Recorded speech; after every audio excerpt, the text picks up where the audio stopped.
So my watch says 8 a.m. Pacific Standard Time. It's time to get started with our Jenkins Online meetup. This meetup was really pushed for by our events officer, Alyssa Tong. So if you enjoy the content, whether live or after the fact on YouTube, please make sure you thank her for organizing. Today we have a few sessions that were presented in the Jenkins project booth at Jenkins World earlier this year.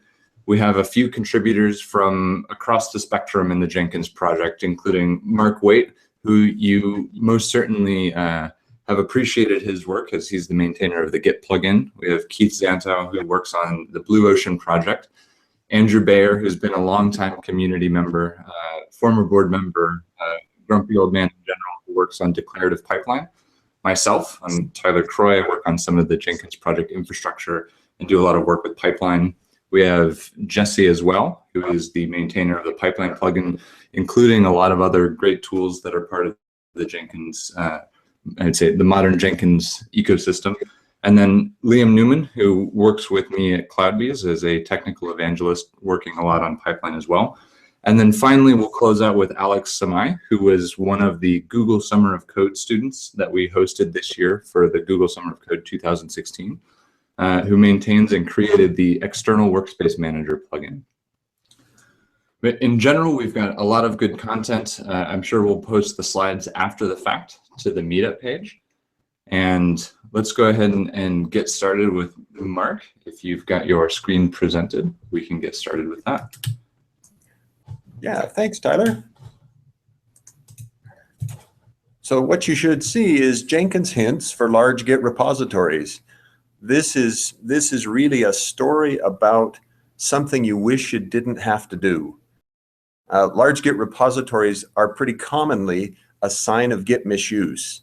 So Git really isn't at its outset initially designed to do tracking of large binaries. They get stored in the repository, they just sit there forever. Admittedly, there are some cases where a large Git repo isn't a sign of misuse. The Linux kernel, for instance, is really large. It's almost a gigabyte, or it's over a gigabyte. But the general case, if you've got a large Git repo, your first question should be why and what can I do to prevent that? However, Git is able to handle large repos. It just has some cases where it's a little slower because they're large. Now, the reality, though, is misusing it or not, it doesn't matter. We have to get our jobs done. So the example in my case is at my work, I have a 20 gigabyte Git repository. Yes, I wish I didn't have it, but it's business critical. We have to deal with it. The history and the reasons for that repository are long and varied and, in fact, irrelevant. It just is a case where I have to deal with, and other users are like me, they have to deal with large Git repositories. There are some techniques you can use to make your life a little easier in dealing with these monster repositories. So one first guideline is use command line Git. Command line Git is more careful about managing its memory than the Java implementation in JGit. JGit has certainly improved over time. It is viable now for large repositories. Command line Git does a better job of it. The other thing you can do is be mindful of data transfer and disk space choices. So in terms of reducing data transfer, you can use shallow clone. You can not fetch tags. You can use narrower or more specific ref specs. In sparing disk space, you can use a reference repository. Shallow clone will also save some disk space. In working directories, you can use sparse checkout as a way to reduce your size, or you can use pipeline stash and unstash. Each of those techniques are well supported inside the Git plugin and can give you some help. Let's look at each of them individually.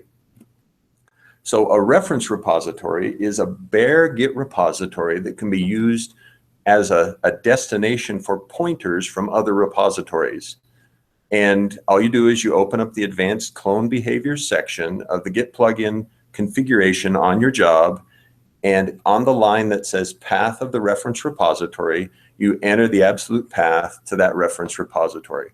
Works on Windows, works on Linux. It'll set up pointers so that instead of every clone taking its own dedicated copy for the entire history, all of the history points back to a single copy on your disk. If new changes arrive, they'll be brought into the working repository.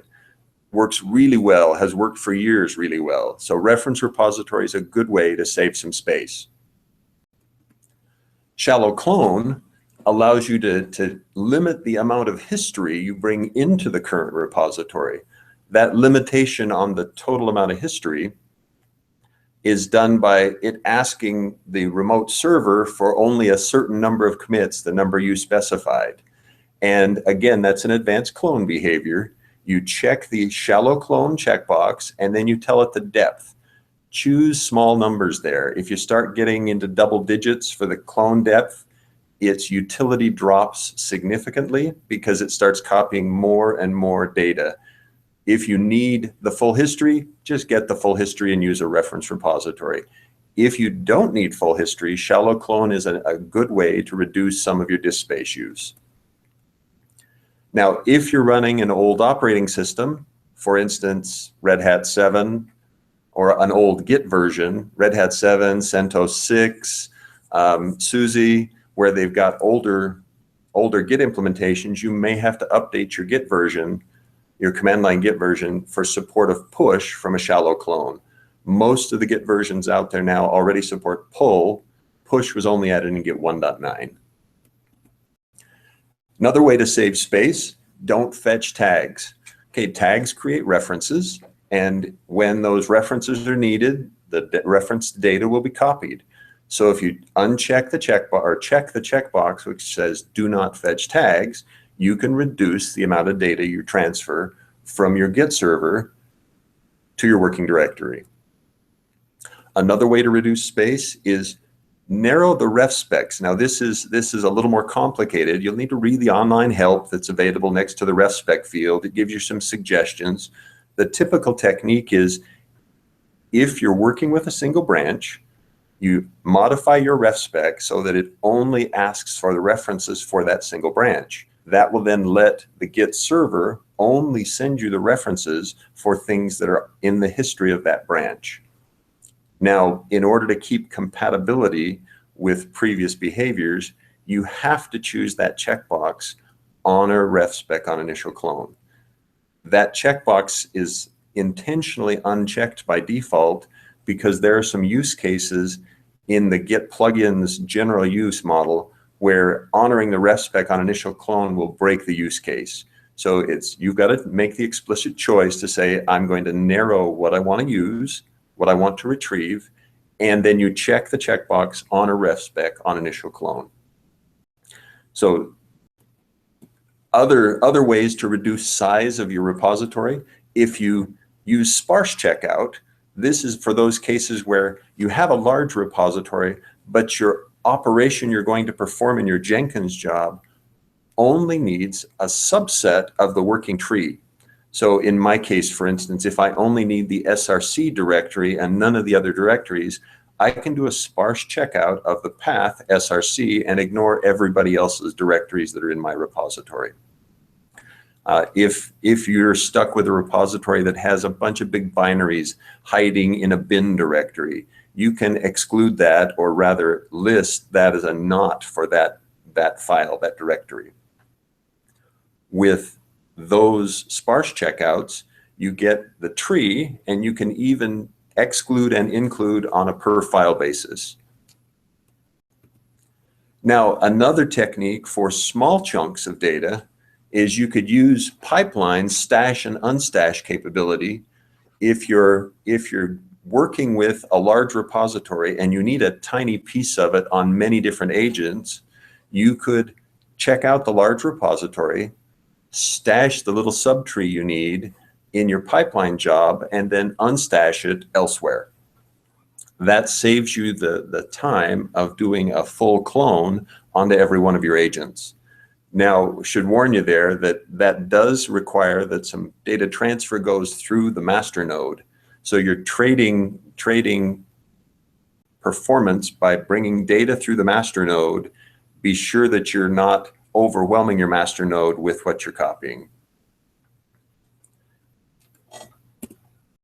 Now, the other topic we had, in addition to large Git repos, was, as of Git plugin 3.0, we added submodule authentication. So for a number of years, we'd had requests, please give us the ability when working with Git submodules to actually authenticate access to the submodule repositories. And as of about September of this year, submodule authentication was added in Git plugin 3.0 and Git client plugin 2.0. It does require that you use the same protocol, HTTP or SSH, for both the repository and all its submodules. And then it uses that assumption, the exact same credentials for the repository and for its submodules. The idea was to keep the user interface simple, allow users to do what they need to do with submodules, and still give us what we need for a simple maintainable plugin. That's really what I had to talk about today.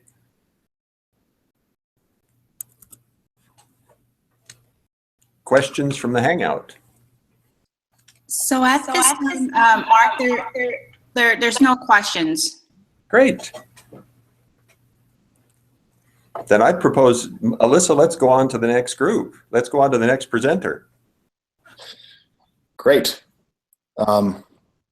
Thanks, Mark. Some great stuff to know for sure. What I'm going to talk about today is Blue Ocean.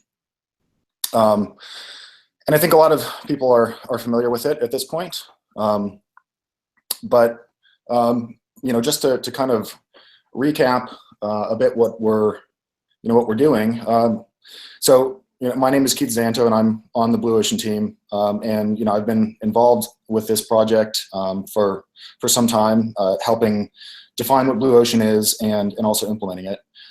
So just a quick recap, and then I'm gonna show a demo as well. But why Blue Ocean? I mean, Jenkins UI traditionally has not always been the nicest to use, and Blue Ocean is something it's not really just making the existing Jenkins UI prettier. It's not really just trying to use what's there, but it's really for rethinking how developers can use Jenkins to more effectively do their jobs, and especially as it pertains to CI and CD, how we can expose information to make things much easier to use.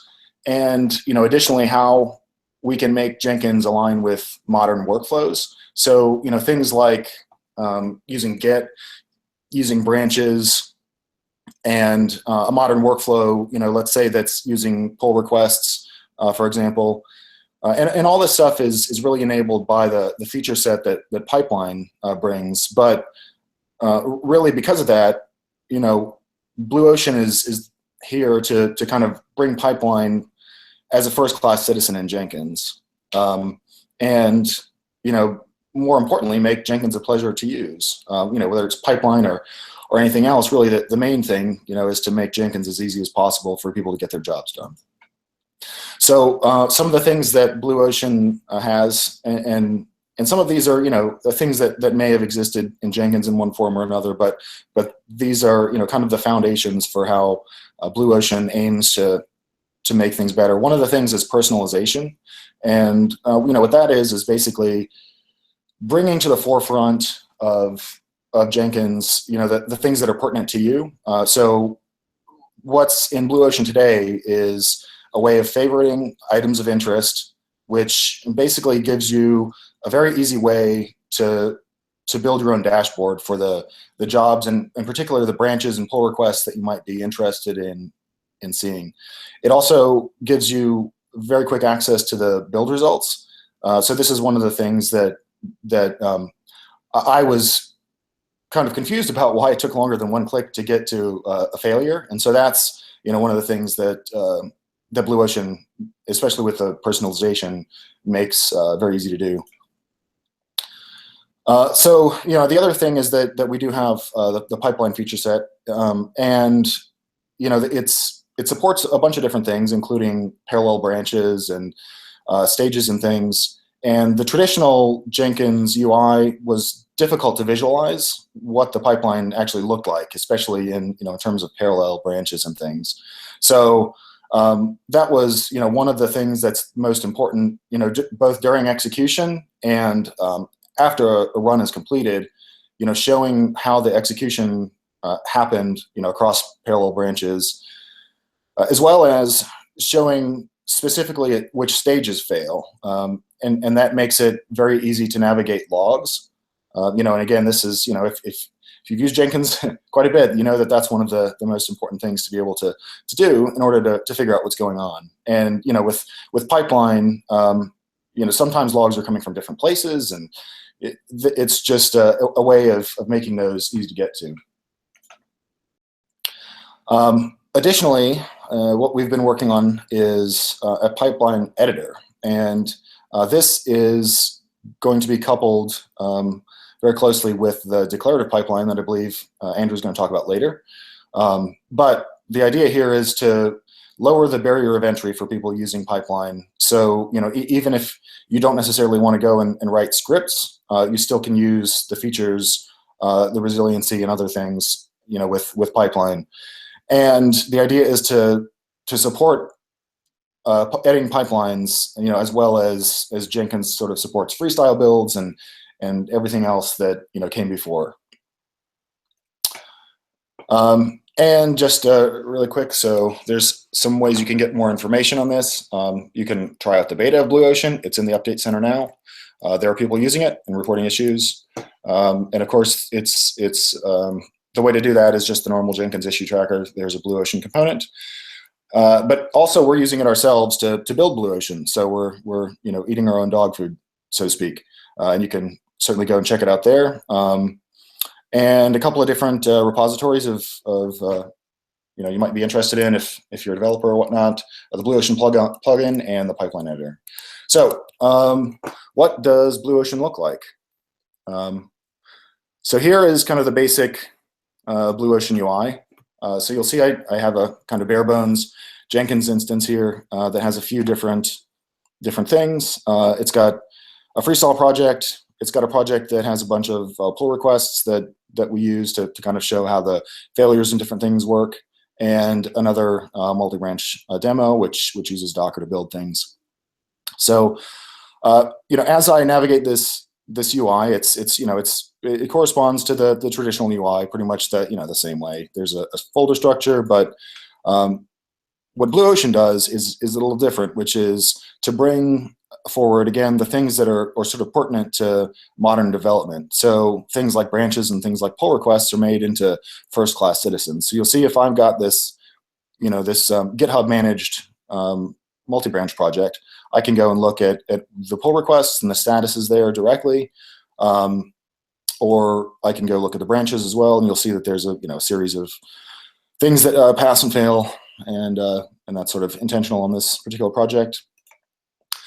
And another thing that Blue Ocean does is make things as live as possible. So if somebody pushes a pull request or pushes a new branch or a change, that's going to go and get built automatically. But Blue Ocean is going to bring that right into the UI in a live manner. So what I'm going to do is just go make a quick change to this master branch on this project here. So give me a second to pull up my Eclipse. So I've got some different failure projects here. I'm going to go ahead and ignore this one and save that and commit and push this one.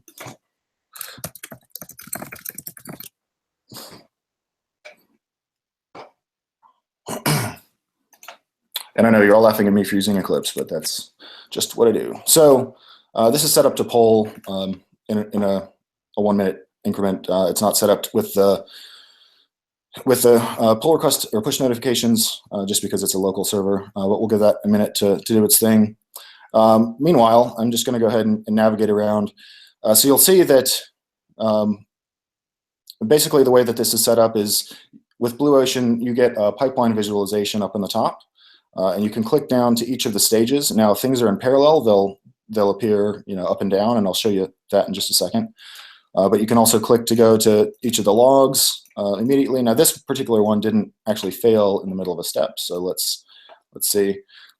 All right, and you'll see that just navigating around, I actually got got things building. So again, I didn't really fix all my tests the way that I should have, but if you look here, let's see, we've got 4 failures and 3 skipped, and I think I ignored one, so well, it looks about the same. But that's kind of the gist of how things will automatically update on your screen. There are some toast notifications that you'll see various times. So that's one of the things, like I said. Now, the other thing is if you're interested in branches, let's say, I'm working on this master branch, I can just go ahead and favorite that.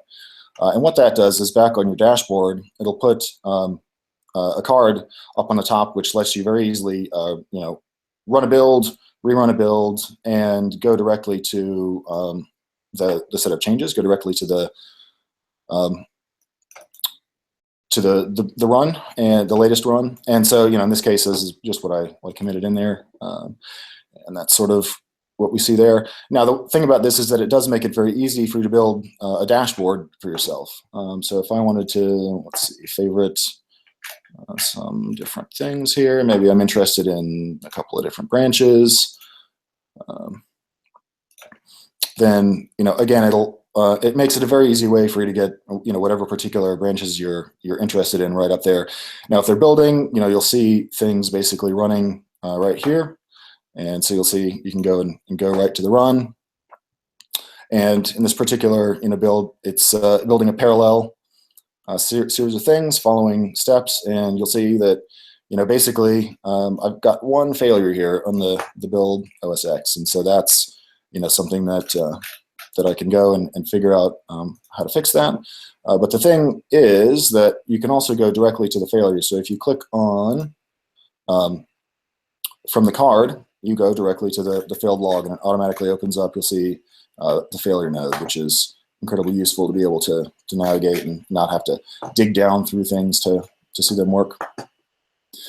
So that's a quick overview of the Blue Ocean UI. And now there's one other thing that we're working on that I'd like to give a quick demo of, which is the pipeline editor. Now, this is not really fully functional yet, but you can kind of see the way that it works.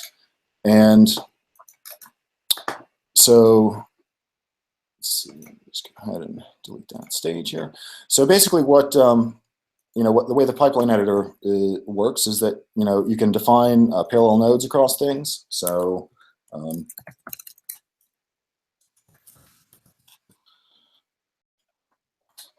and basically what that's going to do is much like the visualization shows, run things in parallel before they proceed to the next series of steps. And you can go and add various steps. So if you want to allocate a workspace, let's say, you can add whatever sort of steps you need in here. Let's see, run a shell script, let's say, and basically build up, with the various steps and the things that are all available to the pipeline scripts themselves. It just puts a nice way of visually representing those things and easily making editors that you can use to edit those. And so this is like I said, something that's a work in progress a little bit. But again, it's going to be up there in the short sort of time frame. So that's all I have to demo today. Are there any questions? Keith, there is a couple of questions. Can you Sure. hear me okay? Yeah. All right. So one question from Daniel is, any plans to make rerunning a failed pipeline step available in Jenkins OSS? I really miss this feature from Build Pipeline plugin. Rerunning a failed pipeline step. So the one thing that for Blue Ocean is that it's only going to support whatever is available in pipeline today. So as far as I know, there's not a way to restart a pipeline step in OSS Jenkins at the moment. and Jesse might be able to talk about that as well. But yeah, there's not really going to be anything that Blue Ocean is going to do to, to add functionality for that. Other questions? Yeah, another question is if I want to have a master and a slave nodes as Docker containers, where are the actual build tools located? That's a good question. Is that in regards to the pipeline editor, or is that in regards to just general Jenkins?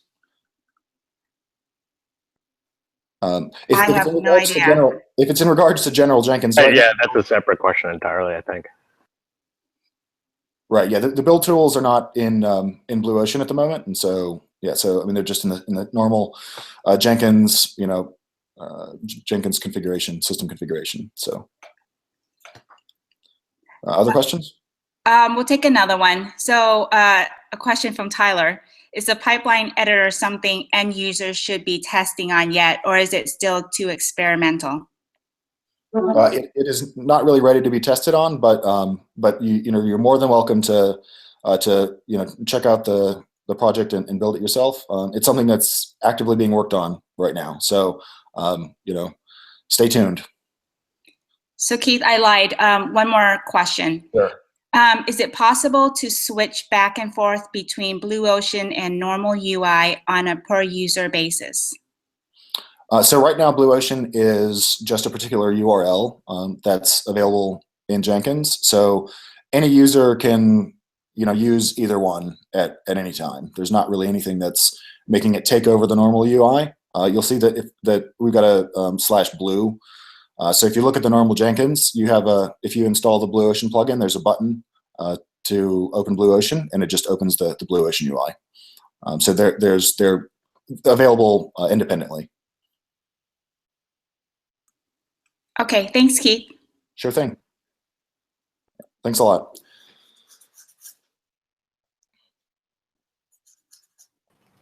All right, I guess I'm next. Thanks, Keith. So I'm here to talk a bit about declarative pipelines, which are actually tightly involved with the editor. The editor actually generates declarative pipelines. Declarative is out now in beta. The pipeline model definition plugin 071 works with core 271 or later. Full 1.0 release is planned for February, but it does work. It's just that we don't guarantee we won't change syntax between now and then. Anyway, let's take the intent here is to have a structured way to define pipelines with more defaults, simpler behavior, the upcoming editor support, and more early validation. So if we take a look here at an example, is that big enough, or do you need me to blow up the fonts? Yeah, increase the font, please. Yep. So here we've got a real world-ish example where we're defining tools, where are the tools we need installed, where the job will run, and then our stages. In this case, we only have one stage, and then the steps that run inside that stage. And finally, what happens after the build runs. I'll get into most of this later, but let me just cover the stages right now. So you can have as many stages as you want, all within the stages block. Each stage has a step section, which is arbitrary pipeline script. There are some restrictions on the syntax you can use so that it can conform to a syntax the editor can comprehend and generate. But there's also an escape hatch that you can use to do whatever pipeline script, a script block. Normally, the git checkout would happen automatically from the same repo that the Jenkins file came from. Here, we're building something from a different repo. So I'm explicitly doing a checkout. I'm verifying that the environment contains the tools that I installed, and I'm running Maven Clean Verify. And then when my build is done, even if it's failed before it got to that point, like due to a compilation error or something else, I'm always grabbing the JUnit reports and archiving the artifacts. So this is a small but practical example. Now, let's look at agent in more detail. So for agent, is one of the required sections. You always need to have stages, and you always need to have agent. Agent any is the equivalent of run on any label. It means that all the subsequent stages, unless overridden, will run on the same agent in the same workspace. If we're going with agent none, which I'll talk about a little bit later, this would fail because can't run shell when it doesn't have an agent. So next. So if you've got a situation where you are going to be running on different nodes or for whatever reason you want to control the agent you're using on a per stage basis, that's easy enough to do. You can specify agent none at the top, in which case anything that doesn't have an explicit agent label or agent section will not run on an agent. And then here, everything in this one stage will run on an agent with the some label on it. So then there's other options for agent besides any, none, and label. Right now, we also have Docker, which will build this pull this image and use these optional Docker args and run the rest of the build within that container. You can also specify optionally the label on which to run, because it still has to run on an actual agent on the back end. But by default, it will be agent any.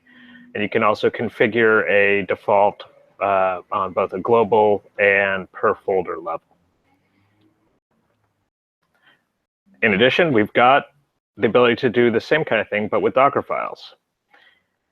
When you use Dockerfile true, it'll look for a Docker file in the root of your source repository, build that Docker file, and then run the rest of the build inside a container from that image.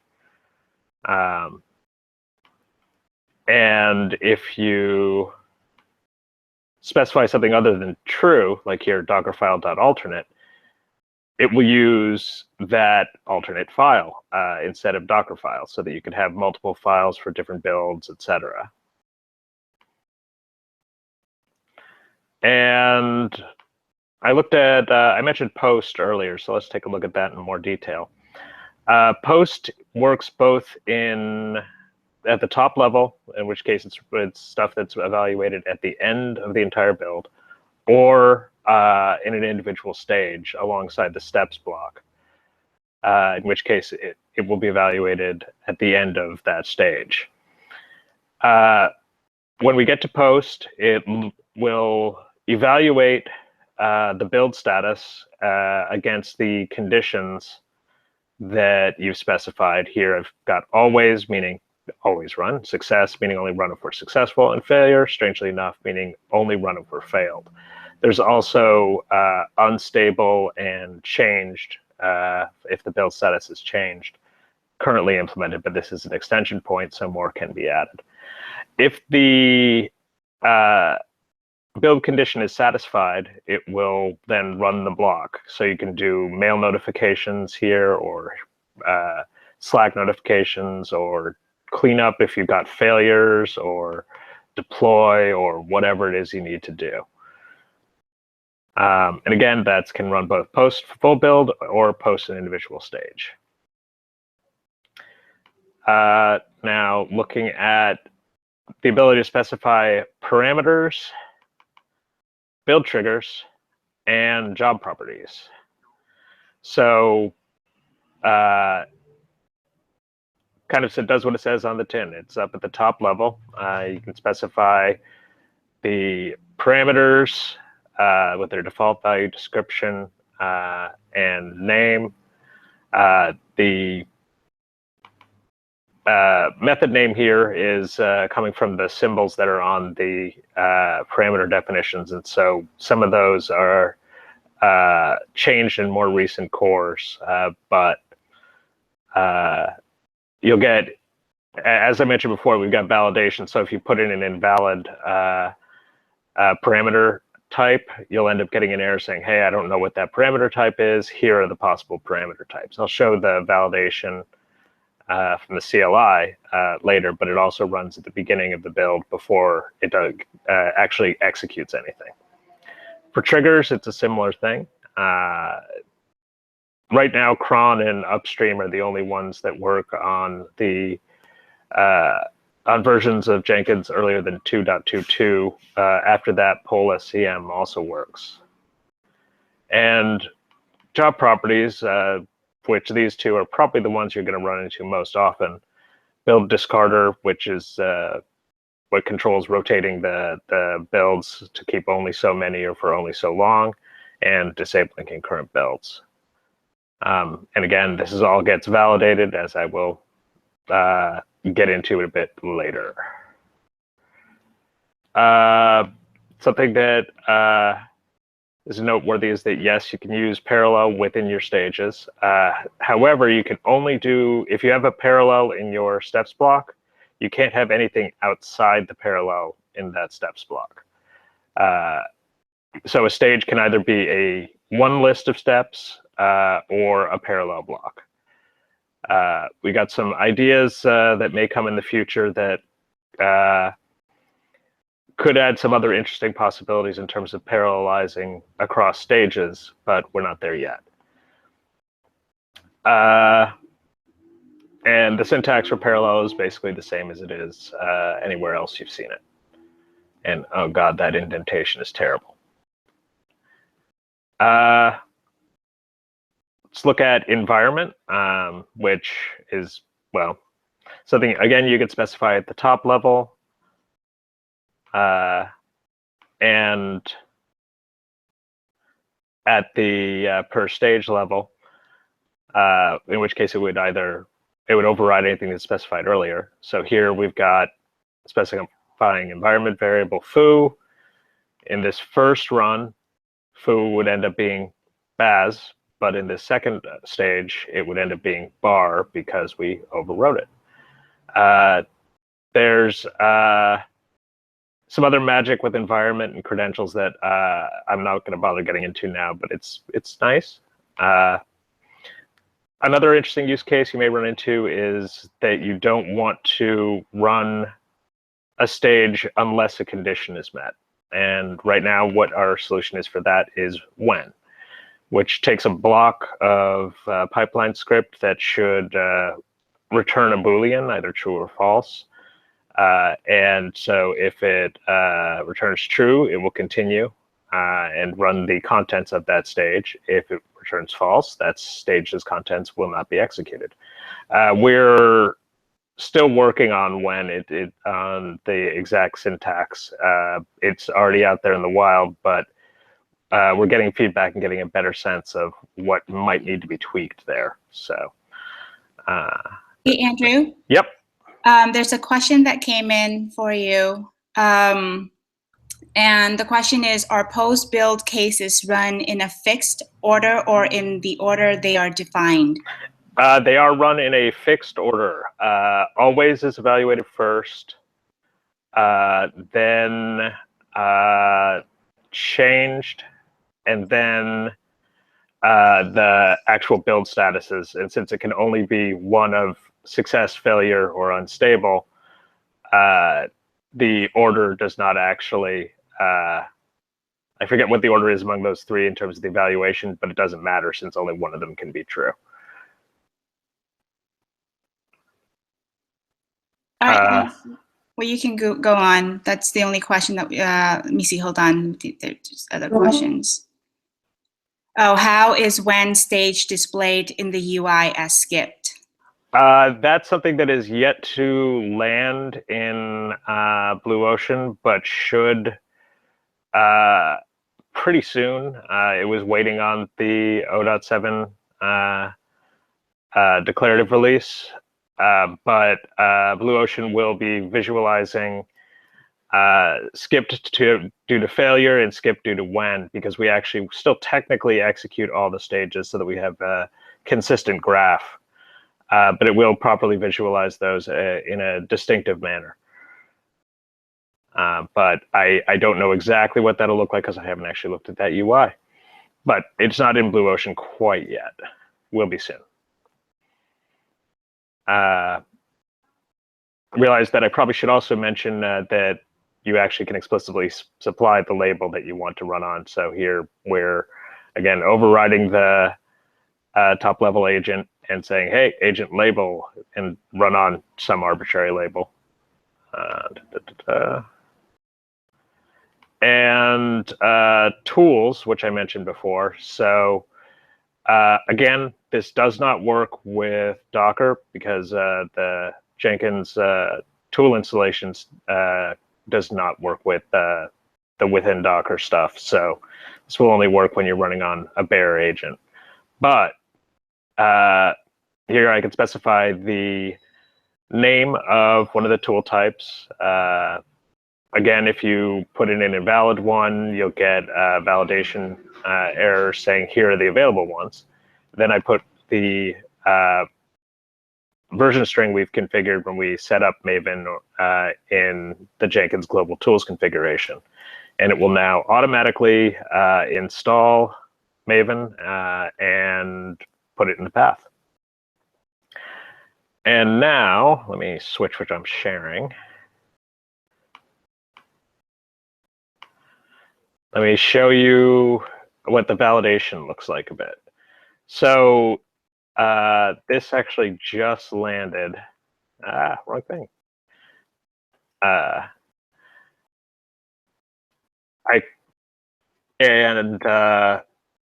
You'll get the similar output when your build, if your build fails due to a validation error, but you can do this ahead of time using the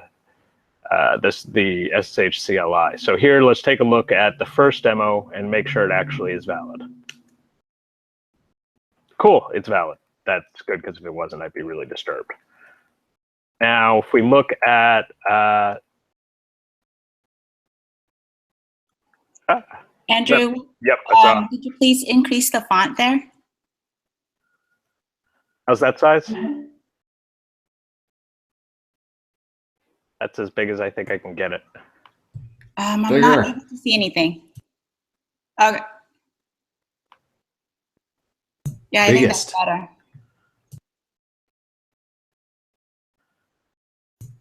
Yeah, that looks better. Okay, give me a second here. I had to shrink my window. Okay, there we go. Okay, is that all right?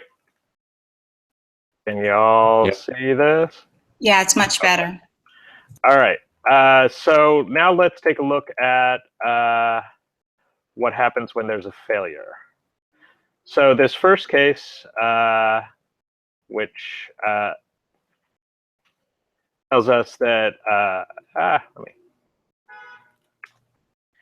we're using this one, and here we've got we're trying to run the timeout step, but we didn't supply a number for time. We supplied a string, which is pretty obviously wrong.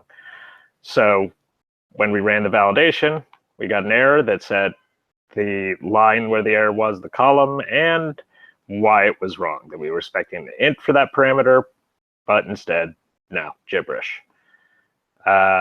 Next, we've got a case where this timeout step should require parameters, but we don't have any specified. Let's see what error we get there. Aha! We get a note that it's missing a required parameter.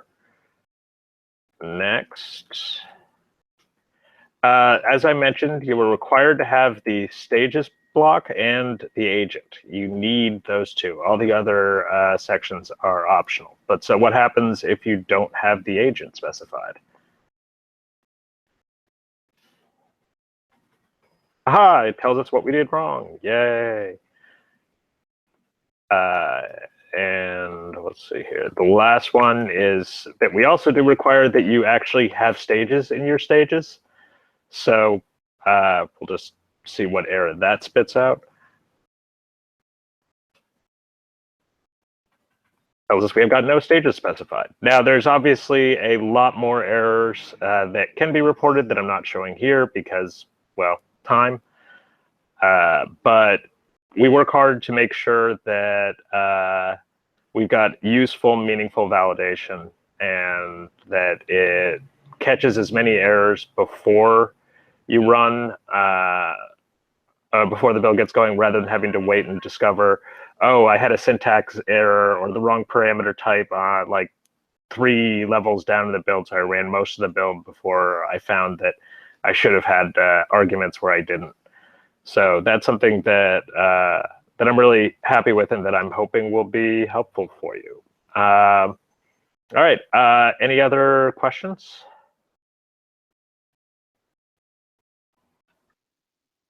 Doesn't look like it. All right, thank you all very much. Like I said, this is available now. Pipeline Model Definition is the plugin name in the Update Center. It only works on Core 2.7.1 or later. It's bundled with Blue Ocean, though that is currently an older version. Yeah, I'm looking forward to your feedback and looking forward to seeing how you all end up using it when we go 1.0 in early February. Thanks.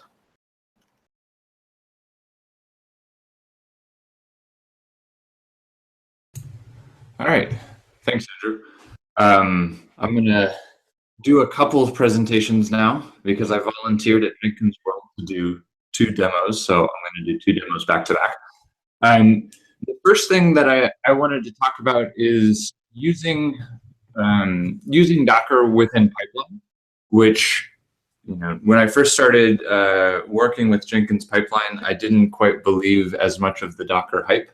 But as I've gotten more and more familiar with Docker and Jenkins Pipeline, it's become an invaluable tool in just about every Jenkins instance that I use. So first, let's talk about Docker. I'm not going to go into any of the details about Docker. There's infinity presentations on YouTube about what Docker is, why Docker, et cetera, how to use it, things like that. But let's look at some useful Docker images in the context of Jenkins. One of the useful things about Docker is you can use it to package up dependencies that are going to be consistent and immutable. So for most projects that I might have, I'm going to need the JDK, so OpenJDK 7 or 8. I might need Maven or Golang, Ruby, Python, etc. And pulling these images gives me an official, well-maintained release of, let's say, Python that is following the upstream project and is always going to be consistent. So if I pull, Golang 1.7 on 100 different machines, they're all going to be running the exact same code, which is very useful. So let's use this in Pipeline. And the most contrived example that I can think of is building a simple Java application. For pretty much the history of the Jenkins project, this has been the easiest demo to talk about because Jenkins does a pretty good job of it. If you were to start out with Pipeline, let's say we're implementing a simple Jenkins file to just run or to just build this contrived Java application, we would have a couple of steps that we would need to call, and all of these are documented on Jenkins.io. But we'd have a node which is going to give us an executor and a workspace. Checkout SCM is going to grab the appropriate version of the source tree. For, if you have a job that's, or if you have a pipeline that's using pull from SCM or SCM triggers, this is going to make sure that this pipeline run has the right revision of your source tree. And then we're just going to run Maven. and this is going to generate JUnit reports and actually do all the work. You'll note that we're not implementing a lot of logic in the Jenkins file. We're just calling out to Maven and then working with the results that it gives us. And then, of course, aggregating our test reports with the JUnit step will give us a nice reporting view and tell us which test failed, as opposed to just a big red ball that says everything's broken. So to implement this very simple sort of contrived pipeline, you need a couple of system requirements. You need a JDK on the node. And of course, if you're running Jenkins, you're using at least a JVM. It might not be the JVM version you need, but you also need Maven to exist on the path for that Jenkins agent that's executing on the node. And depending on what your, in this case, Maven project described, you might need other requirements for the build and the test execution. So before you can even run this Jenkins pipeline, you need to satisfy a couple of system requirements first. So there's some tools that exist in Jenkins already that help make this a little bit easier and a little bit more automated. And one is the tool installers. And Andrew alluded to this a little bit earlier. But tool installers have been around in Jenkins for ages and ages. And you can use those from within pipeline with this tool step. And so here I'm assuming that I've got the JDK8 tool and a Maven 3 tool, and I'm just pulling those into my environment. And when I specify this tool step, Jenkins is going to automatically set up JDK8 and set up Maven 3 on the node I'm executing. And this gives me some good reuse. It reduces the requirements that I have on a specific node or a specific agent that's in my Jenkins environment. But it does require that tool installers are configured ahead of time by a Jenkins administrator. And they have to have the names of JDK8 and Maven 3. Tyler? What's sort of a soft requirement on top of that is that if I'm the developer authoring that Jenkins file, I have to know all of the names of the tools that are available to me. And that might not be something that I have access to view by default in Jenkins if it's particularly locked down. And then every time that I create a new project or I iterate on my tools, let's say I upgrade from JDK8 to JDK9, and I want to build for that as well. Those new tools require the Jenkins administrator to set those up on the environment so I can then use those. And so this is. Can you increase sorry. the font size, please? Can I what? Increase the font size. Even bigger than this? Yeah, I think when it comes across YouTube Live, it's not as big. It's like almost as big as it gets.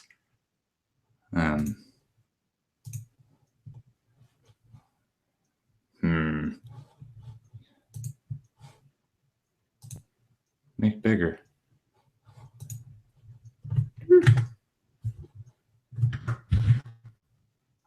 Yeah, you're showing your whole screen, so. It should be just showing this window. It's better. Bigger? It's better, Tyler. It's much better. Okay, this just means I can't see anything else. Oh. So the requirements for this, this is a little bit better because we don't have to set up the node or a new agent in our environment as heavily as before. But we still have to know some things ahead of time, and we have to annoy the Jenkins administrator whenever we need new stuff. And so we can refactor this a little bit more with Docker. And this example Jenkins file uses the Docker pipeline plugin. Make sure I got the name correct. And the Docker pipeline plugin adds a new global variable into my pipeline scope. So before, where I had node, I had checkout, that was all great. Now I can just use docker.image and I can specify an image name and a tag. And this is some Docker technical details that are worth looking up separate from this. But we'll grab a tag where for the Maven image has JDK8 and is running Maven 3. And this gives us an image object. And on that, I can call .inside and pass it a block. And when I pass it the block, what the Docker pipeline plugin is going to do is it's going to run my steps here in the context of a ephemeral Docker container. And so when this runs, it's going to stand up a container, and then in that container, it will run maven clean install. And at the end of this block, once this terminates, that container is going to be stopped or destroyed. And then after that, I can run my usual JUnit stuff. Now, there's some really interesting Docker stuff that goes on behind the scenes. One of the questions I see a lot of times in IRC and elsewhere is what file system is being used, or what files, how do I get files from inside the container to outside the container? By default, when Docker image inside runs, it's actually going to map the current workspace to the working directory in the container. So the reason I have JUnit outside of that block is because this is going to generate reports in target, surefire reports, blah, blah, blah. But because we're mapping the directory into that container, I can then access those same exact files because in essence, they are the same exact files outside of the context of that Docker image. And this is very useful if you have specific dependencies that might generate a binary that you then want to work on outside of the context of the Docker image. And the requirements that we have in our Jenkins environment for this is just that the node has a running Docker daemon, and that the Jenkins agent, or the user that the Jenkins agent is running as, access and use that Docker daemon. And you can also do interesting things like connecting Jenkins to a Docker Swarm cluster, all sorts of fun things. But at the fundamental level, this just requires a Docker daemon, and then as a developer creating a Jenkins file, whatever containers that I need to build my project, to build my Java application, I can go grab them from Docker Hub, or I could build my own container, and that could contain my build requirements and use that. So as a Jenkins administrator, this is wonderful. I'm a very, very big fan of this functionality because I'm no longer having to maintain different build requirements for different workloads in my Jenkins environment. And that's good. But that's just building. And one of the nice things about Jenkins pipeline is it makes it a lot easier to describe and model your build, test, and deploy pipeline. So let's talk about testing and using Docker. There's some useful Docker images that come into play with testing. For most of the projects that I've worked on, they use some data store or something external from a web application to store data. And when I need to run my acceptance test, whether that's Selenium or some functional test with Rails or something like that, it's preferable to have an actual live version of Redis or Cassandra running in order to run my tests. So using that in pipeline, like with our same contrived simple app, the dumbest possible way to do this, I need Redis to run my test, would be to manually run the Redis server. And don't ever do this, please. This is a bad way to do it. But I'm showing it to sort of demonstrate a point. There's been a lot of different ways to use supervisor or process control daemons from within Jenkins to stand up services for acceptance testing and then tear them down and things like that.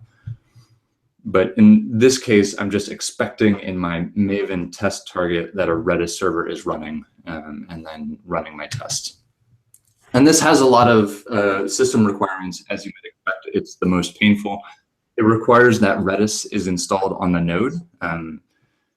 And one of the sort of real world implications of this is as you grow a Jenkins infrastructure, if you have two teams that need two different versions of a data store, and in my case, at my previous job, we needed some machines to have one version of MySQL and other machines to have another version of MySQL installed.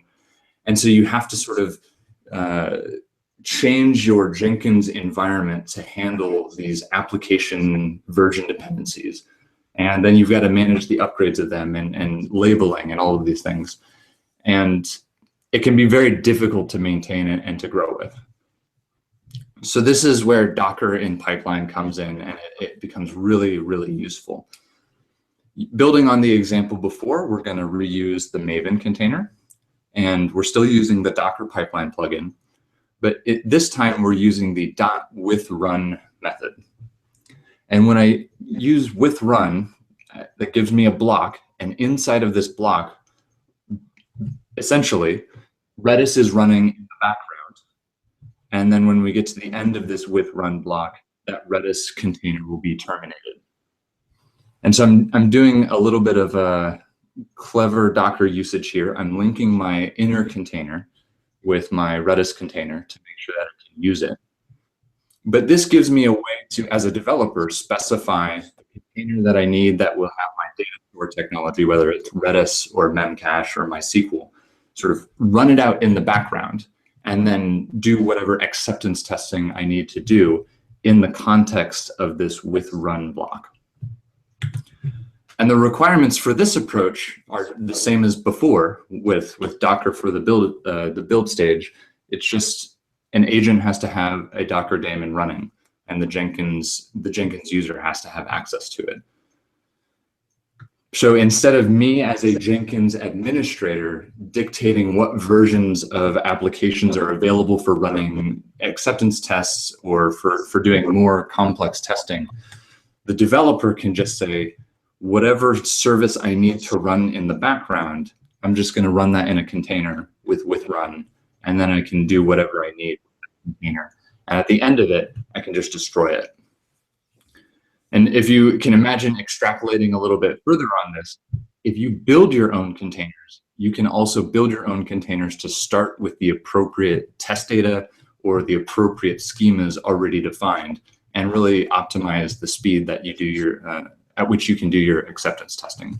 And I think that's pretty good. And now the sort of last segment of our continuous delivery pipeline that we're implementing with Docker is the delivery part. Delivery gets to be very organization or person specific. So let's just say, for argument's sake, we are able to use Docker as our delivery mechanism.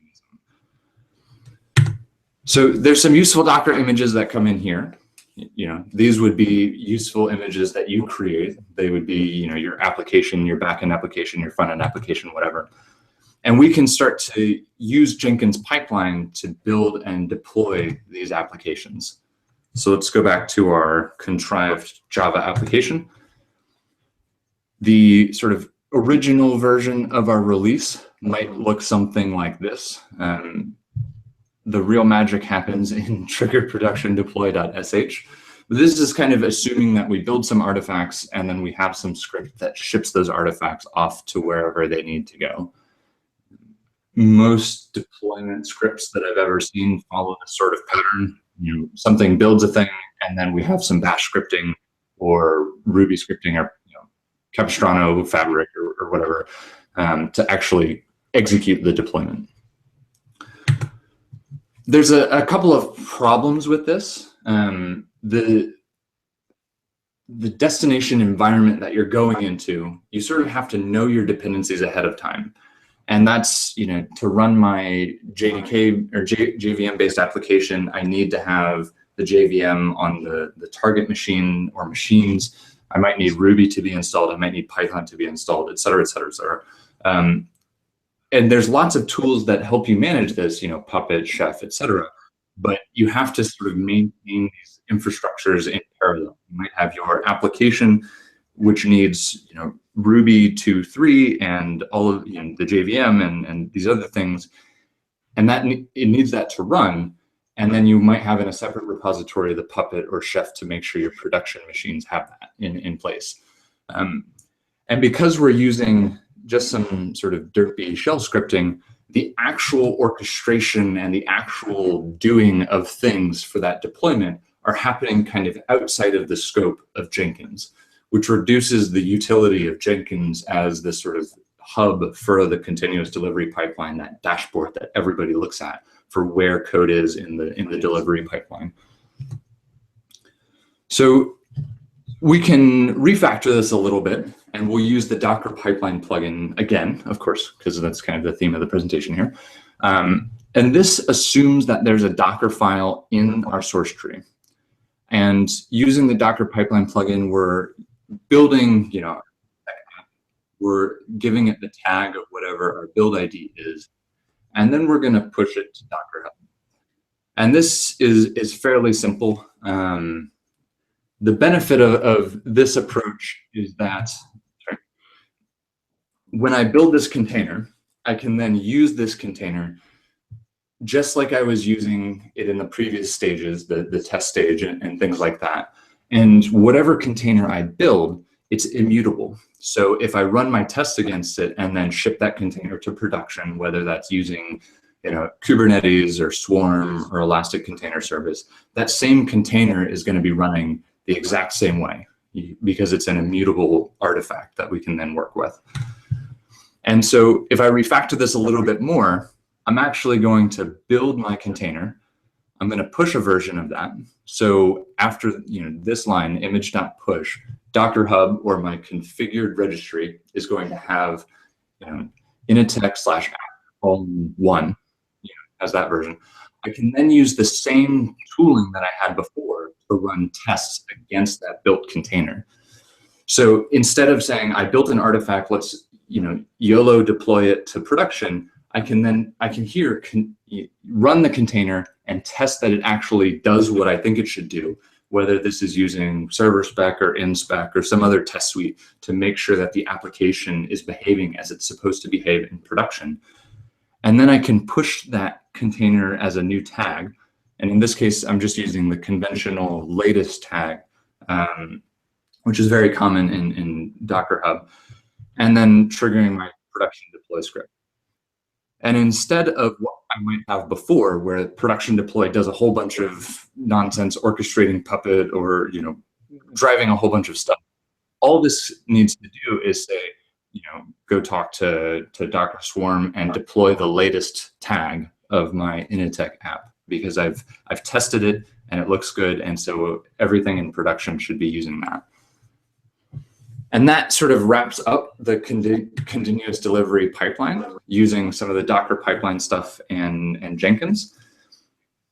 Are there any other, before I go over to the next presentation, Alyssa, is there anything else that I should answer? No, I think you're good. You can move forward. All right, now time for presentation 2 of 2. Actually, Tyler, one question just came in. Will Jenkins clean up images containers on the node? It will not. And that's kind of a pain. So Alvin Huang and I were actually talking about this in IRC yesterday, I think. There's ways that you can specify when you do a Docker image inside or with run, you can pass flags that would be passed to a Docker run command like --rm or --no-cache if you're building a container. And so one of the things that I've started to do is make my Jenkins files a little bit more well-behaved, so they're cleaning up after themselves. But you can't guarantee that every pipeline in your infrastructure is going to be well-behaved. So having some utility jobs that run every day or every week that go through agents and clean up cached images or unnecessary images can be useful. If you're using an ephemeral agent, so let's say you're using the Azure VM Agents plugin or the EC2 plugin or whatever to provision a machine on demand, then you just don't have that problem because the VM would get torn down after some period of time anyways. But right now, you're responsible for cleaning up the containers that your pipelines might leave on a running agent. Tyler, so Good. another question is, if I want to have the Jenkins master and slave nodes as tasks in a single Docker Swarm service, where are the actual build tools located? So if you're deploying out to something like Docker Swarm, if you look at the Docker plugin wiki page, for running a Jenkins agent as a container, so a containerized agent, there's some runtime requirements that you would need to satisfy. So you actually have to run agent's code in that container before you can do any real work. So the Docker plugin page describes some of that a little bit. And it has a Docker file that you can copy and build off of. But any other build tools, either you would have to build them into the container that you're creating. So let's say you're creating my custom Jenkins agent container. You would either want to bake things into that or use the tool installers, which has some caveats associated with it, of course, or use those tool installers within your pipelines. But the downside of running, and so for the Jenkins project infrastructure, for example, we don't run containerized agents, we run containerized masters. The downside of having containerized agents is it can be difficult or a little bit hackish to try to get custom containers to be run the same way that I was demonstrating here for different dependencies. There are ways that you can hack around that, and it kind of involves mapping the Docker socket into your containers so you can provision, these containers outside of your containerized agent. But I think honestly, you're better off having different classes of agents in your infrastructure, some that are running on VMs and some that are running in containers. So if you have a label that's Maven in your Jenkins environment, and that's just running containerized agents that are the Maven container, then those can run those Maven builds really quickly and fast. But if you need to run custom containers or enable developers to use custom containers, personally, I think it's better to just use a VM that has a Docker daemon running on it.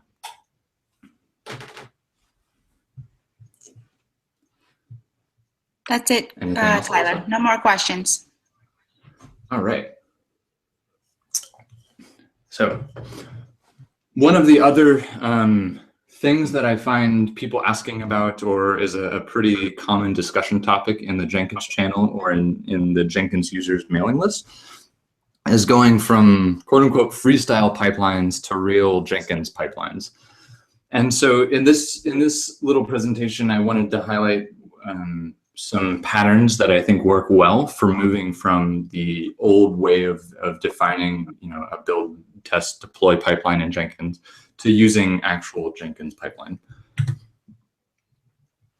So the problem, and this is something that anybody who's been using Jenkins for complex problems is probably already aware of. In Jenkins, let's say 1x, if you wanted to create a dependency or a pipeline for your project, you're really creating a series of jobs. And you might have a build job, you might have a test job, some other test job, and then a deployment job. And the way that you sort of cobbled these together was by using the trigger build, post build action, or saying build this job after this other one, and you would have projects that sort of daisy chained onto each other. And the problem with this is you don't have any sort of centralized view or overview of what's going on. There's some plugins and Radiator type dashboards that help make sense of this daisy chain of jobs, but you still lose a lot of the benefit of a cohesive view for this entire pipeline. You might have console output in build project, in test project, and deploy project. That's all in different places. And as when a developer or somebody else in the project wants to go see why something failed or where something failed, they've got to spend a lot of time digging around in the Jenkins UI to figure out where something went wrong. And the solution, obviously, is to use Jenkins pipeline, right? But Jenkins pipeline provides a very useful step called build, which is not often, I think, appreciated by people who are new to Jenkins pipeline. But build actually gives you the ability to trigger other projects in a Jenkins instance. And so they don't necessarily need to be freestyle jobs. They can also be other pipelines. But build sort of lets you describe an overall orchestration pipeline. So before, where I might have these daisy chain projects together, let's say that's where I start. That's time 0, right? If I wanted to migrate this build, test, deploy thing over to Jenkins pipeline, the first thing I think I would do is create a orchestration pipeline. I'm not going to actually change any of the freestyle jobs that exist, but I'm going to describe a Jenkins file that is going to run the build project, run test project, and then deploy project with the parameters that they need to sort of drive that existing freestyle pipeline. And then I'm going to commit that. And all of a sudden, with one commit to the source tree, I have a version, a single source of truth for the orchestration of this freestyle pipeline that I have up until now not had. If you're using tools like Job DSL or Jenkins Job Builder, you might have a version of pipeline code with those. But with the Jenkins file, we can start to refactor and do some really interesting things and move away from the series of daisy chain jobs. So we commit that Jenkins file, and let's refactor again. One of the things that I try to do with almost all of my pipelines is, this syntax is actually wrong. There's supposed to be parentheses here. But I'll describe the stages. And stages in Jenkins pipeline aren't actually going to change the runtime of this. So it's the same exact behavior as before, but by putting stages around these different parts, I can start to have that dashboard. I can commit this and then use visualization like the pipeline stage view plugin, or I can use Blue Ocean. And even though I still have my freestyle job pipeline thing underneath, I can use newer tools like Blue Ocean to start to visualize and understand what's going on in that pipeline. Over time, I would hope if you're going from freestyle jobs to pipeline, you would want to start getting the contents of those freestyle jobs into your pipeline. And by defining stages in the way that we had defined in the previous couple slides, what we can then do is take the build stage, time 0 was just a build project freestyle job, and we can take what was happening before in that build job and just put that script into Jenkins pipeline here. And so I'm building on some of the Docker pipeline stuff I talked about earlier. And the nice thing about refactoring this stuff into pipeline is we can start to use tools like Stash that we don't really have an analog for in, I'd say, freestyle, quote unquote, pipelines. A common pattern for freestyle jobs is to use the copy artifact plugin or something along those lines to sort of shuffle artifacts between these different freestyle jobs that are composing this pipeline. But pipeline comes native with this stash and unstash step, which allows us to save files from different parts of our Jenkins pipeline for reuse later. And there's a couple other plugins you can use that will allow you to move information and data around your pipeline in a way that you don't have with a freestyle, quote unquote, pipeline. One example that I don't think I actually have in this deck would be if I'm defining a variable here, or if I have a computed file, I can read that into a variable and reuse later. If I wanted to accomplish something similar with freestyle jobs, I would have to make things highly parameterized between my freestyle jobs, which is a pattern I'm sure most well-traveled Jenkins administrators are familiar with. But you sort of gradually make these freestyle jobs almost Turing complete with n 100 parameters, not 100, but a number of parameters that sort of curry data from one part of the pipeline to the other. But because we're in Jenkins pipeline, we have this whole context of the beginning to end. We can just share variables and data between one stage and another. So in my build, I might stash the actual built artifacts. I'm archiving them just out of habit. I might want to grab them later outside of the context of the running pipeline. And then my test stage just needs to unstash that. And these can run on different agents in your Jenkins environment. So my build might be running on my, one of my VMs. The test stage doesn't necessarily need to run on that same VM. I can stash that app code that was built and grab it back down when I need to run my tests. And then I can also refactor out the deploy stage to also unstash that same code. Let's pretend this is running on a different node. But I can unstash that same code and then build my container and deploy my container. And going through each of these different stages, I could still have my build stage implemented in pipeline. I could have my test stage for at least revision 1, my test stage still calling the test project. And I can slowly over time refactor the contents of the build job, the test job, and the deploy job into these different stages in Jenkins pipeline. And then I can commit all of that. And then I've got a single source of truth for the full pipeline.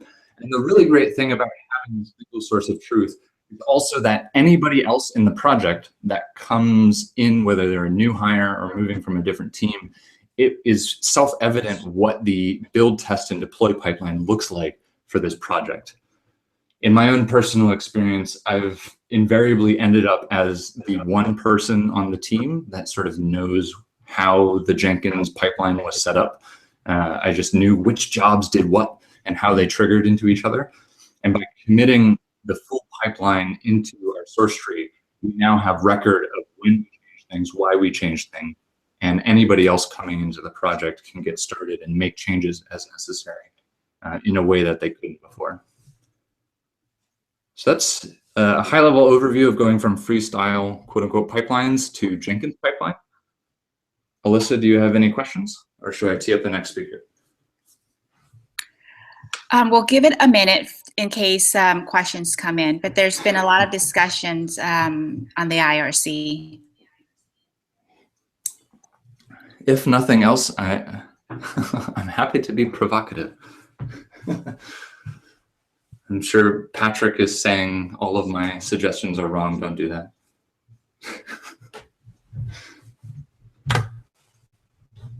All right. Okay, I think we can set up the next speaker.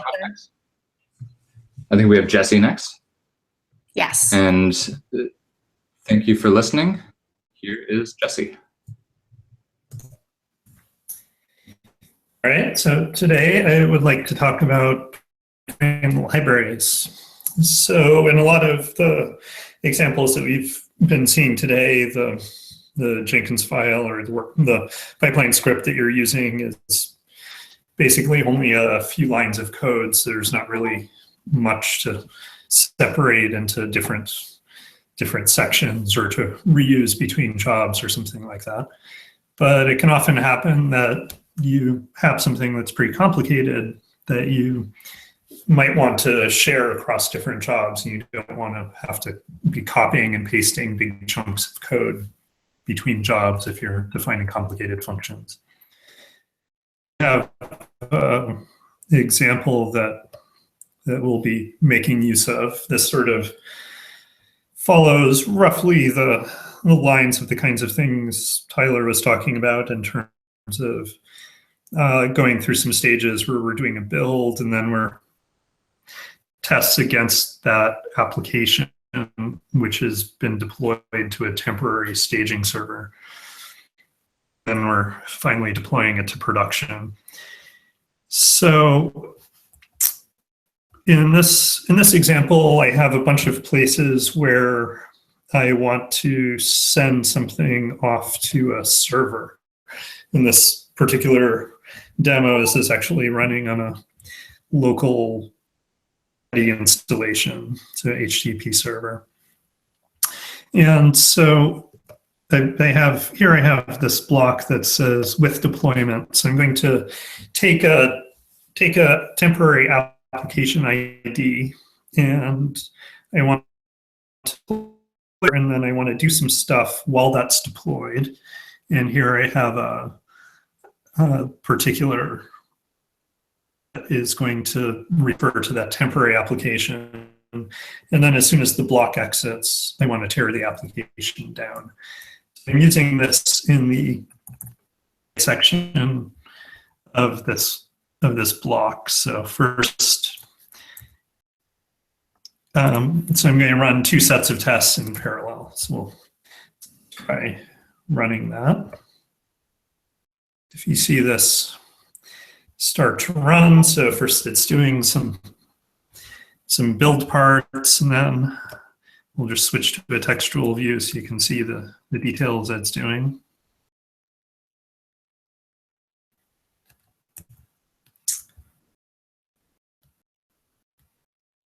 So it's starting to run a build, and using the stash to a temporary artifact. Start running tests. So the way it is, it's creating a temporary server ID. So this is a temporary application. If you actually go to this URL, you can see that it's actually deployed our application to a temporary URL. And some tests against it. As soon as these tests are done, it's going to tear that server down with it. So in order to do this, we want to have a way to abstract all of this functionality about deploying stuff to servers. And we also have a couple other places we're going to deploy to a staging server and deploy to a production server. So the way that I've structured this is that I'm using a library in my pipeline script. So I start off the pipeline script by declaring a library that I want to use. I have a name for it, and I can also import particular classes and things like that.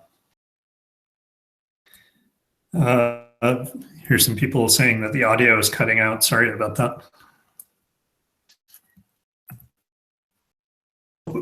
This library is defined in this folder, branch project, so it's all part of one folder. And in the configuration screen, there is a section along with everything else where you can define pipeline libraries that are available inside. So I'm going to give a name for the server, name for the library, let's call it servers, which I can use to refer to pipeline script here. I say what version of a library I want to use because this is actually a separate Git repository. So if we go back here, if this is the repository with my actual project, this is the repository that has my library in it. So here I have a class that's defined in it. This is in the master branch. So you can see that there is a version that we specify, and we get some validation inside Jenkins to see if that's a real version or not. We said, yes, this is a real commit. And then we give connection information. So here I'm saying, look it up with Git. It's supposed to be loaded from this location. I can specify credentials if I need to, kind of Git behaviors that I want. So when you go to the build, after it loads the Jenkins file, then it goes and loads this library as well. So you can see it's checking out this revision from master, revision that we have up here. And it's going to be made available throughout the build. So my script, I can define some functions that I want to have available in the course of the build. So I can deploy an application, I can undeploy it, and I can define more complicated things in Groovy. So here I can take a Groovy closure, which is a block, and I'll define a temporary name for an application, deploy it, run the contents of the block, and then undeploy the application at the end.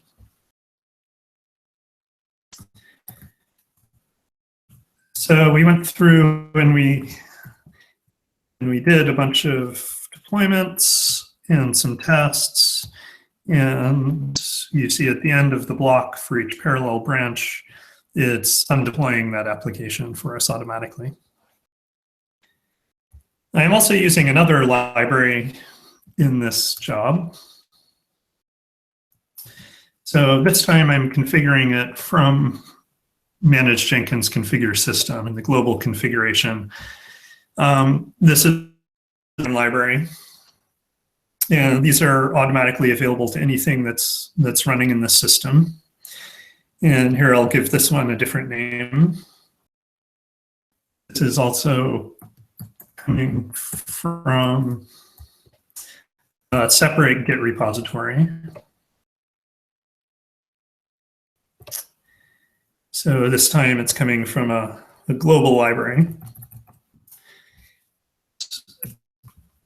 In this case, not only is it available to anything running on the system, but it's been configured by an administrator, which means that we trust that this library can do anything. So it's not subject to the usual security restrictions of the actual code and jobs. So we're taking advantage of that by making calls to Jenkins internal APIs. So here there's a need in some cases to look at the results of the JUnit plugin to see what test results it recorded previously.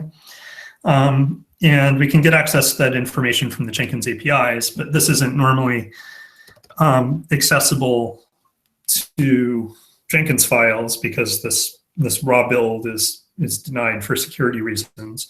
But from this global library, we can look at it and we can use any kind of Groovy code we need to call those Jenkins APIs.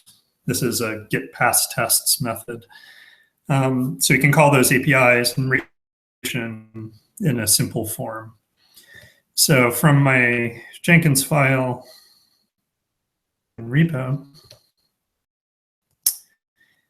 I've recorded some test results, and then I just have this method available within my Jenkins file, and it looks like it could be a step or something that's just built into Groovy, but it's been defined for me by the Jenkins administrator.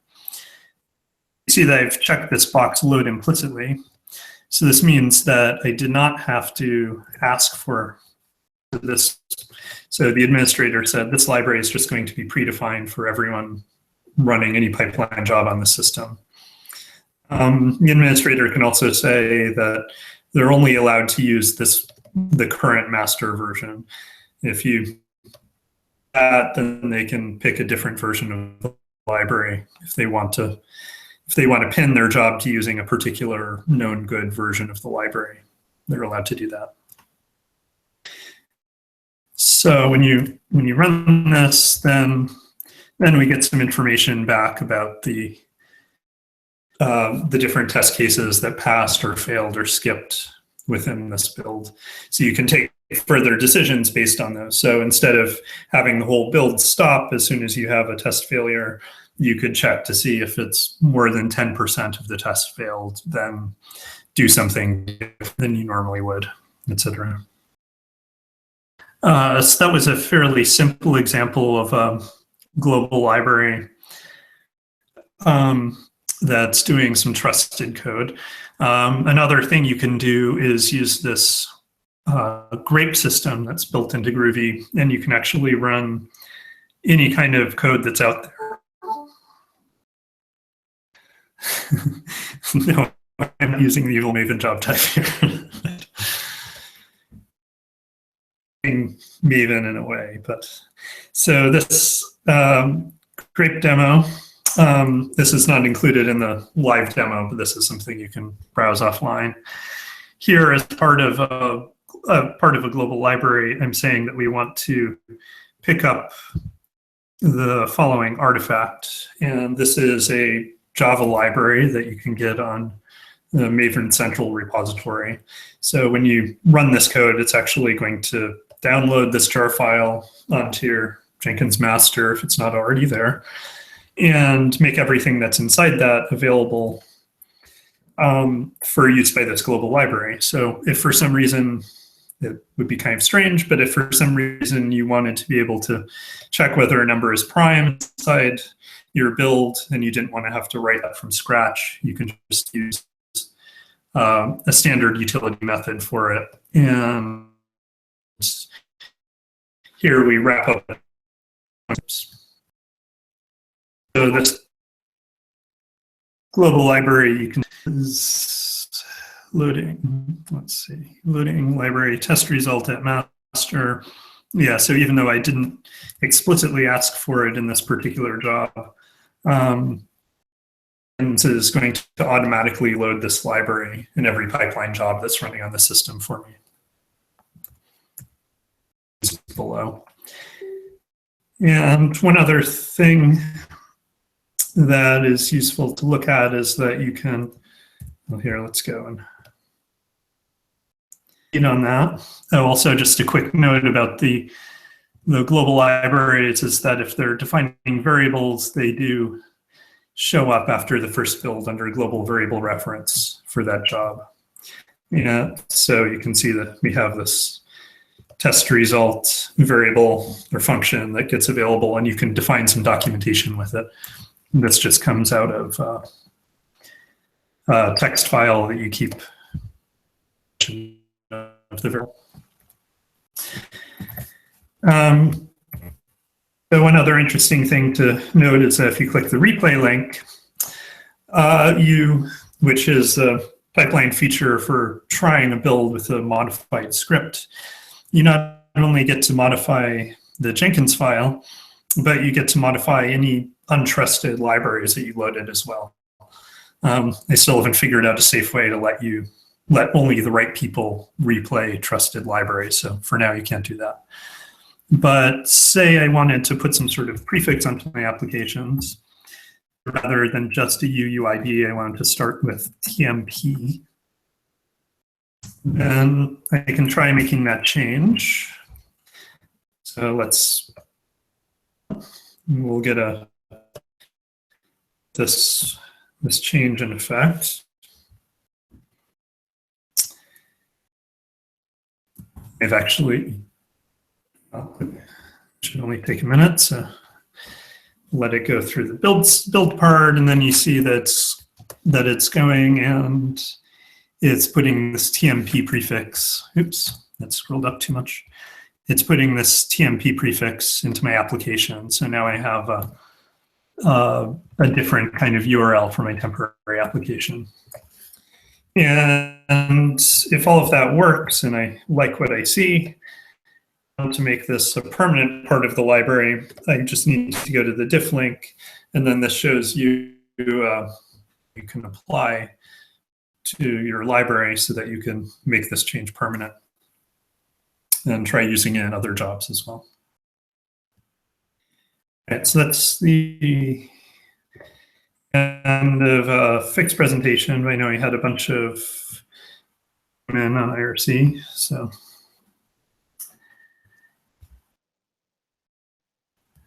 So let's see what the first question to take would be.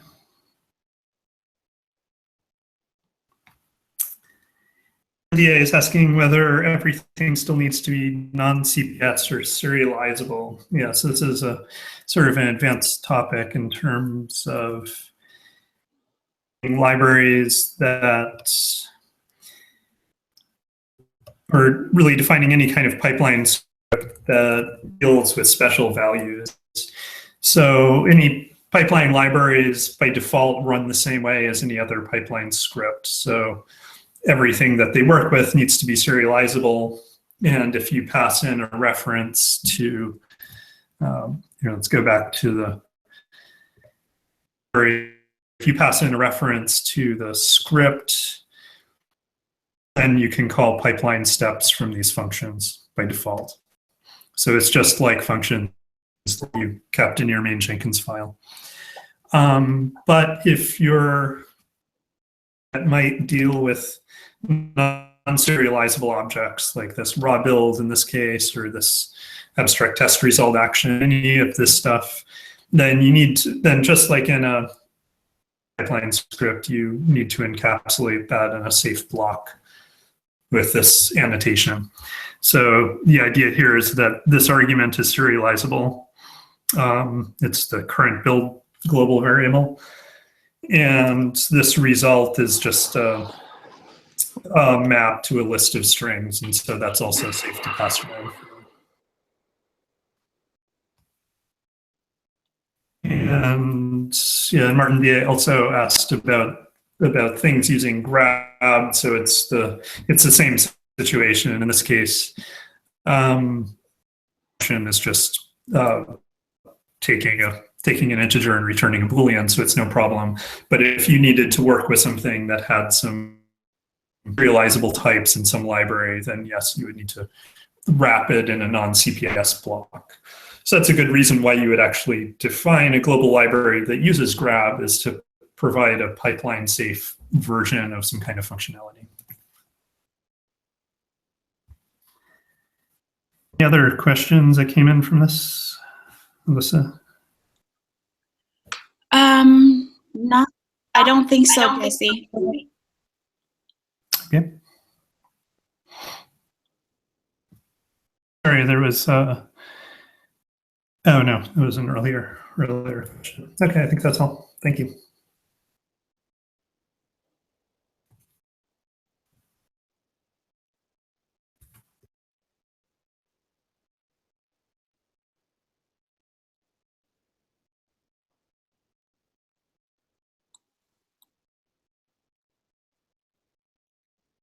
Hmm.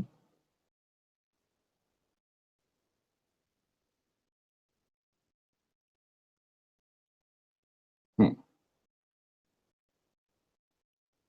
Hey.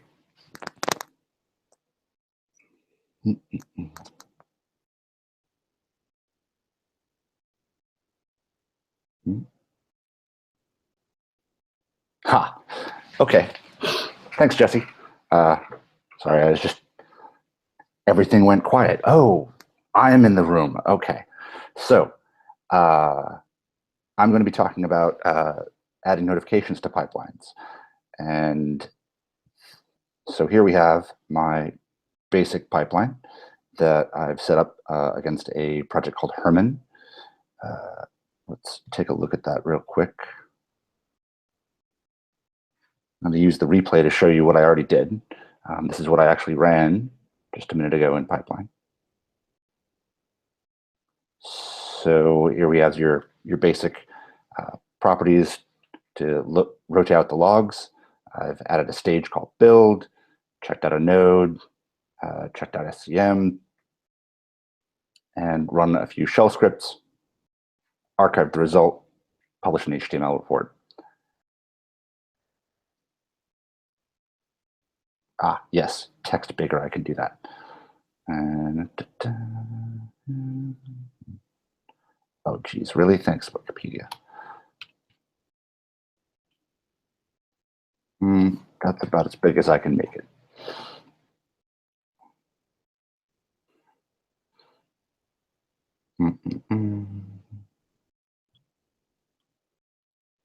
All right. So there you go. This is my shell script window that I need to use to do a little bit of checkout changes. Same thing, this is the shell window that I can show you the code for.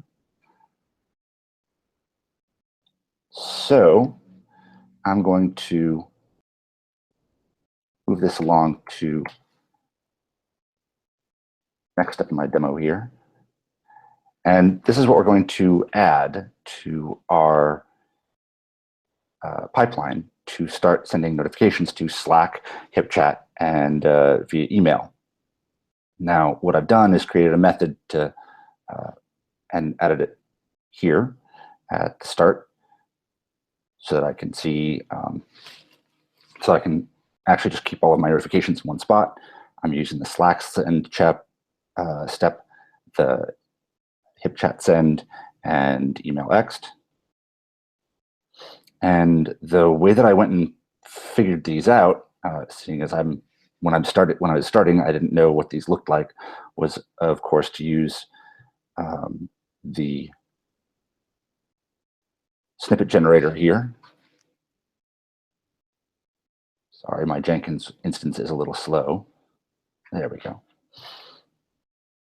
So for example, I had email ext and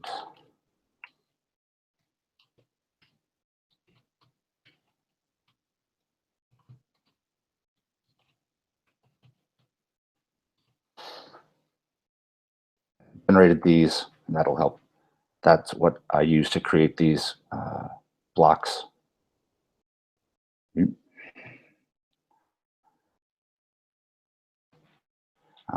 I went through basically each of those, the strings, and then reformatted them if I felt like they needed to be on multiple lines.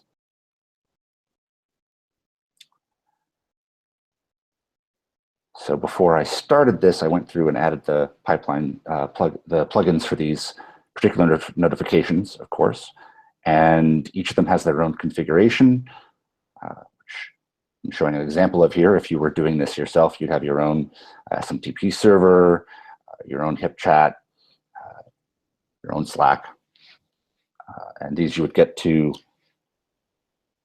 via the Jenkins configure system page.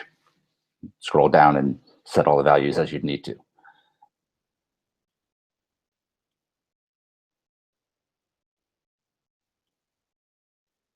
So let's go ahead and run this next step here, next change.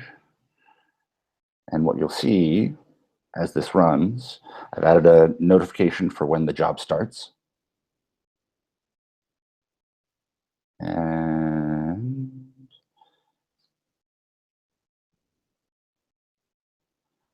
by the way, live demos are paying. I went through and I've done this twice now, and each time I've had to rewrite it because the things break between when you do them one time and another. But here you are. You get your notifications in HipChat down here, and then also in Slack. Had them show up over there, and I'm using a little local SMTP server called Mailcatcher, which lets me get mail as well. So that's our job started. Of course, I don't get job notifications when the job ends yet, but that's what we'll do next. Let's go over here, move us along to the next commit. And this is now I've done a copy and paste of what I had in there before. And here's the pipeline with the notify successful method at the end. Notify successful, copy and paste, and made a few changes. Once I did the copy and paste, changed the color of the output, changed some of the text, but otherwise just copy, paste, change. Pretty straightforward, still the same action, but just at the end instead, slight changes. Let's go ahead and run that. So now,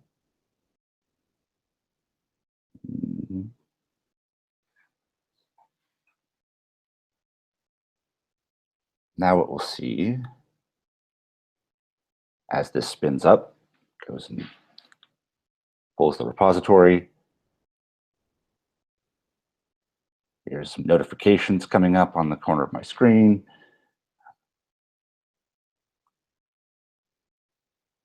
Build is pretty quick, so after a few seconds or so, it'll run through the tests. And there's my successful notification. Both of them, one from Slack, one from HipChat, and then also over here in my email. Let's see, started and successful. And as part of this, I've been able to go in and add links to these so that, for instance, there you go. This will take me to the actual job. So when I get notified, I actually get to be able to click on links to go to see the job. Any questions so far? Great. Move this along to the next step here.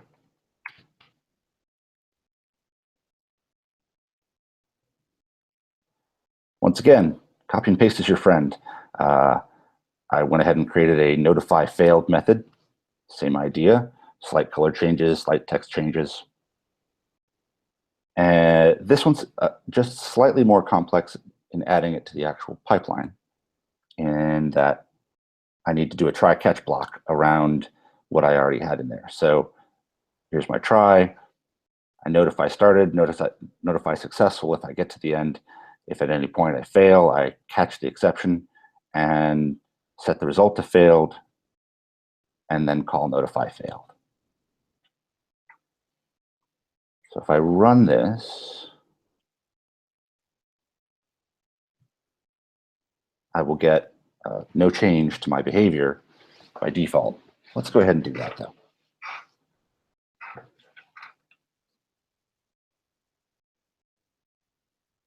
Only takes a minute.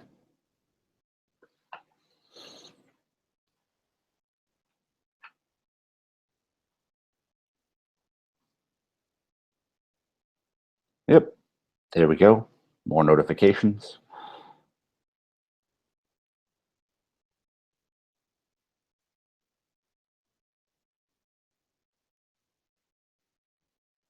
Link to the started if I wanted to. There's my notifications that it finished with success. Great, started and successful. Everything's looking good. Now I'm going to go through and make this job fail. I'm going to use the replay feature off the job and add a step right here that just exits one, which will throw an exception, fail the job.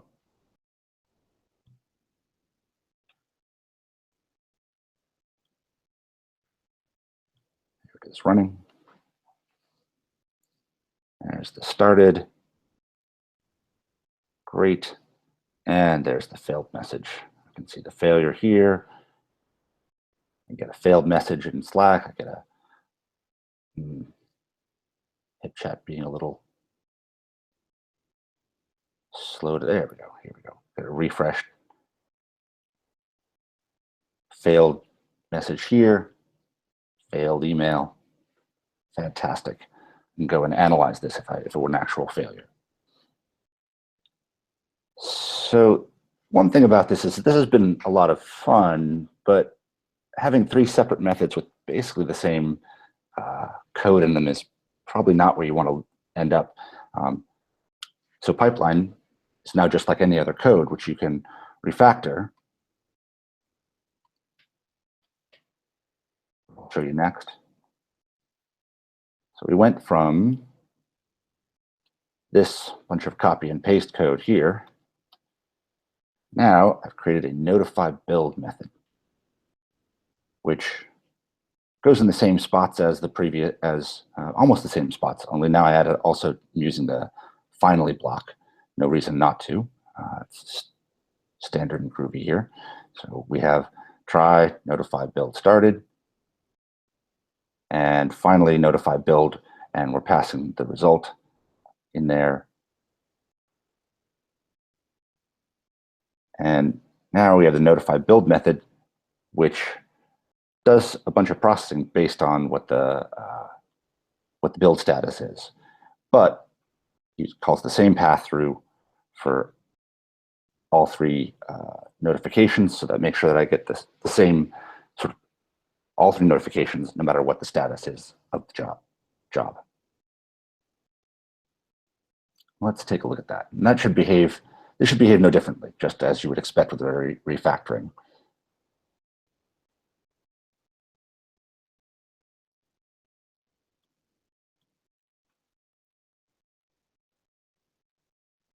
One thing to note here is that I'm running this without the replay this time, so that shell exit 1 that failed the previous job is not part of the checked in code.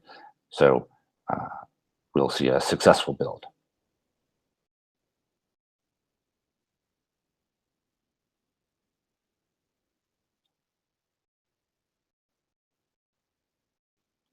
There's my started,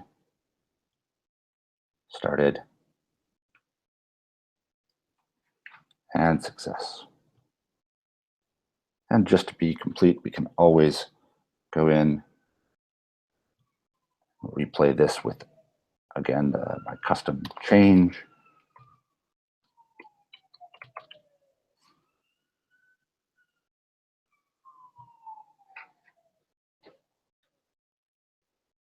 This will, of course, run quite a bit faster because it's going to fail really quick. Here's the started notifications and failure, right on its heels.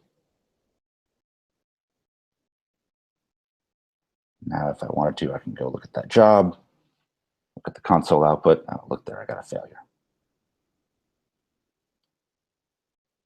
All right. Any questions?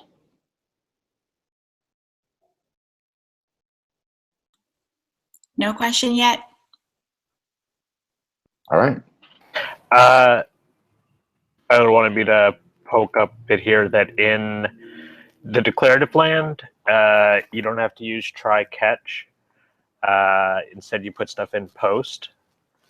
Right. So this will definitely change when we go to declarative. You won't have to use these kind of control structures to get the nice behavior, like you say. You'll have a post build actions, the post section that will do all that. Though it is worth mentioning that as of right now, at least, email ext does not work in the post build. It'll work post stage because it's running in an agent context then, but not in but in post build there's no agent, since we want to be able to send you an error if there's an issue configuring the agent. That's getting better email notification tooling that is more flexible is on the roadmap. Okay. I guess I should also note that when I was writing this, I remember one thing about this was I wondered why I needed to do the notifications inside the node, and that the reason for that was because some of the features of I think all three of these notifiers, they all have the option to pull files from the context from the workspace, and because of that, they depend on being inside the node. Yeah, I expect that to be a bit awkward for a bit in the post 1.0 timeframe, but as we actually get this stuff used in the real world more and have time to focus less on declarative itself and more on existing things working in declarative, that we do have plans to get better notification support for dealing with running outside of nodes. But we're not there yet. I guess the other point I'd add here would also be that this notify build could be part of a shared library, like Jesse was talking about. So rather than having it sitting inside of your Jenkins file, you'd have it in a shared library that then you would call from any of your pipelines.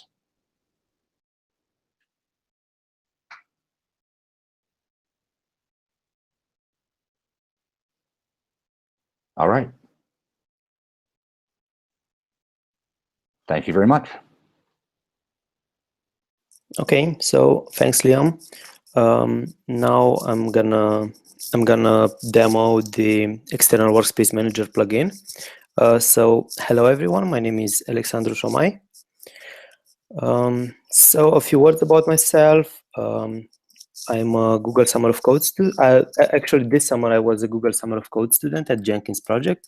I have about 3 years experience in software development, and I have a major in software engineering. So one of the problems that some Jenkins users are facing is that it is quite difficult to share and reuse the same workspace for multiple jobs.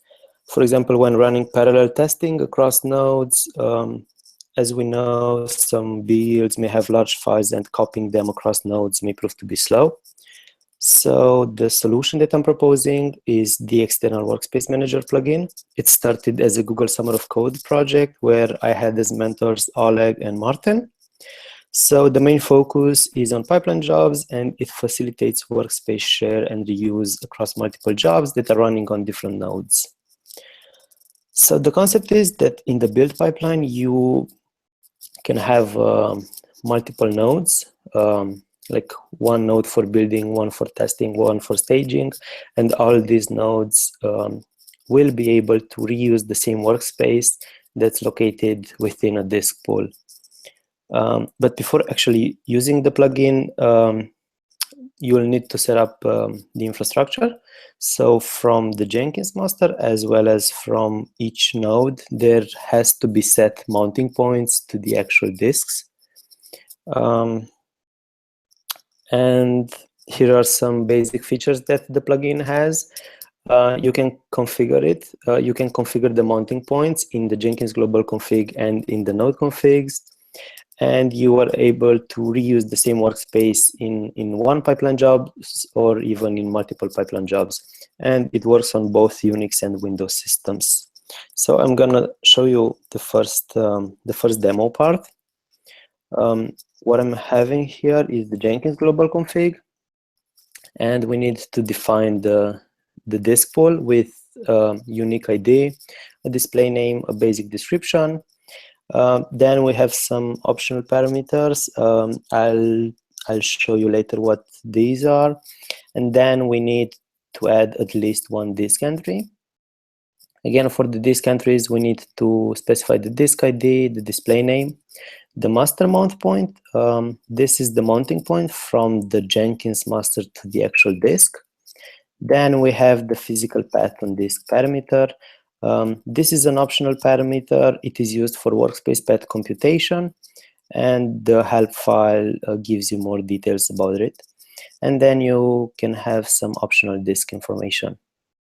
Okay, so this is about the global config. Now let's look in the node configs. So I have here one node labeled build and Linux, and in the configuration, I have to reference the disk pool from the Jenkins global config. And again, I have to reference each disk entry and specify the node mount point. This is the mounting point from the node to the actual disk. Again, I have for the second node, which is labeled Linux and test, I have these configs. Okay, now let's see the first pipeline example. In this example, what I'm doing, I'm reusing the same workspace in a single pipeline job, and I'm running on multiple nodes. So on one node, on first node labeled build and Linux, I'm building the project, but I'm skipping the tests. And then in a second node labeled test and Linux, I'm just running the tests. So firstly, what I'm doing, I'm calling the XWS allocate step. This will allocate me a disk from the disk pool, and on that disk, it will allocate a workspace. Then with the object returned by this step, I'm gonna pass it as input parameter to the XWS step within the node. So by this, I will be able to reuse the same workspace on multiple nodes in the same pipeline job. Let's save this, and I'll trigger the build now. Okay, it's building, and let's look in the console output. Some relevant messages saying like the selected disk ID from the disk pool, and here we get the path that is computed on the disk. Next, when it's running in the first node, we get the path from the node, to the disk. It's the complete workspace path. And again, when it's running on the second node, we get the path to the same workspace, but from the second node perspective. Okay, so the build has succeeded. Now, if we look here on the left, we have the external workspaces view. If I'll click on it, we see some relevant messages saying which is the disk pool ID, the disk ID, the workspace path on the disk. And if I click the workspace link, I can actually browse the contents of the workspace. Okay, and the second example, I'm going to show you how to reuse the same workspace on different pipeline jobs that are running on different nodes. So what I'm having here is the upstream build. So in the upstream job, there are no changes in the external workspace commands. Simply at the end of the job, I'm triggering the downstream job, and I'm providing as parameter the build number with the value, having as value the current build number. Next, let's have a look in the downstream job. So in the downstream, firstly, I'm calling the select run step. This is from the run selector plugin with the name of the upstream job and the selector. In this case, I'm using the build number selector. This plugin has many other selectors. But what I'm doing now is that I want to select the build identified by the build number parameter from the upstream job. Then with the run wrapper object returned by the select run step will be passed in as parameter to the XWS allocate step for the selected run parameter. And by this, I will be able to reuse the same workspace on two different pipeline jobs running on different nodes. So let's trigger the upstream job now. Okay, so Alex, you may want to enlarge the font because it's coming across as quite blurry and small on YouTube. oh, okay. I'll do that on the next pipelines. Yeah, maybe like this.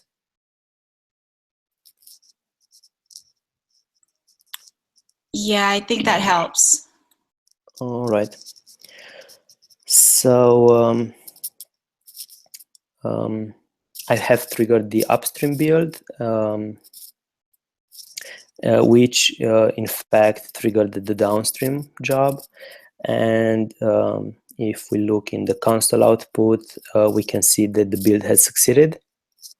And again, on the left, we have the external workspaces view.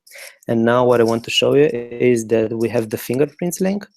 So if I click on it, we can see that this workspace was used in two different pipeline jobs on different builds. And again, I can browse the contents of the workspace. Okay, so this was the first demo part. But the plugin has some more advanced features like workspace cleanup and the ability to provide custom workspace path. So by default, the workspace is computed based on the firmware starting with the mount point, path on this, job name, build number, but this can be overridden either in the Jenkins global config or in the pipeline script. So now I'm going to show you a demo for this. Regarding the workspace cleanup, I'll show you the pipeline example for this. So there are no changes in the external workspace commands. At the end of the build, what I'm doing is I'm calling in the finally step, I'm calling the WS cleanup step with the clean when failure parameter set to false. So this will delete the workspace if the build succeeds. So let's save this and trigger the build, see how it goes. It's building now. So in the meantime, we see again the relevant messages. And at the end of the build, we get the message saying that deleting project workspace done. So the workspace should be deleted. And if we try to browse it, we get the error message saying no workspace. And you can provide your own custom workspace. So this can be done either in the Jenkins global config. You can override the workspace path template. And here you have a help file for this with more details. But now I'm going to show you how to do it in the pipeline. So in the pipeline, I'm saying that my path on the disk, I want to start with the job name, PR number, which is a build parameter, and then the build number. So this path will be passed in as value to the path parameter. So let's save this and trigger the build. Let's say the PR number is 101, build. And we see that the path on the disk has the template that we wanted, starting with the name of the job, the PR number, and the current build number 22. Okay, so this was the second demo, and some even more features. You can restrict the disk pools based on who started the build or the name of the build and so on. And you have some flexible disk allocation strategies. I'm gonna quickly show you these. So what I'm doing for this disk pool, I'm saying that I want to be restricted only if the build is, just a second. Yeah, something is not working pretty well. Okay. So I want to restrict this only if it was started by my user. And later I'm gonna need some basic disk information. I'll say that disk number 1 has a read speed of 10. And disk number 2 has a read speed of 15, so a higher read speed. Good. Let's save this. Now, if I try to run this this build, for example, I'm not logged in currently, so most probably the build should fail because I don't have the rights to allocate that disk pool, as we can see in the logs. Now, if I'm going to log in, most probably I'll be able to run it. But what I want to show you first is how you can provide the disk allocation strategy. So you can, to the XWS allocates tab, you can provide the strategy parameter, and it has some options like fastest read speed and fastest write speed, and also you have some most usable space disk. But for the fastest read speed and write speed, you need to actually provide which are the read speeds and write speeds of the disks, as I've shown you in the Jenkins global config. So now if I save this and trigger the build, in the console output, we see the message that it says, using disk allocation strategy, select the disk with the highest read speed. And now it has selected disk number 2 because it had a higher read speed. Okay, so this was my last demo. So the plugin is available in the Jenkins Update Center. I think that now it has the version 1.1.1, and more details you can find on the plugins README page. Here is the documentation page, actually. And here you have explanations for all the features that I've shown you now, with some examples and screenshots and so on. So any feedback is welcome, and you can provide it either on the Jira or on the Gitter chat. Some useful links, the link to the plugin repository, the link to the Gitter chat. So if you'll have any other questions after this demo, you can just join the Gitter chat and ask your questions over there or on the Jenkins IRC channel. Okay, so do we have any questions? We'll give it a minute, Alex, to see if questions comes in. Yeah, sure.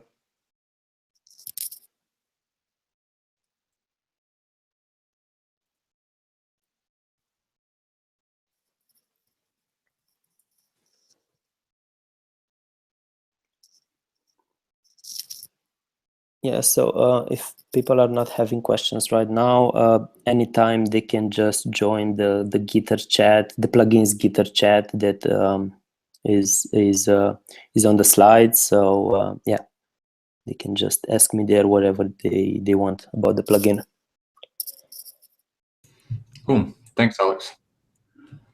Good. So I'm going to go ahead and wrap up. Alex was our last presenter. I want to thank all of our presenters who took some time out of their day to present what they had given at Jenkins World for posterity. This streaming session is going to be recorded under the Jenkins CI YouTube user.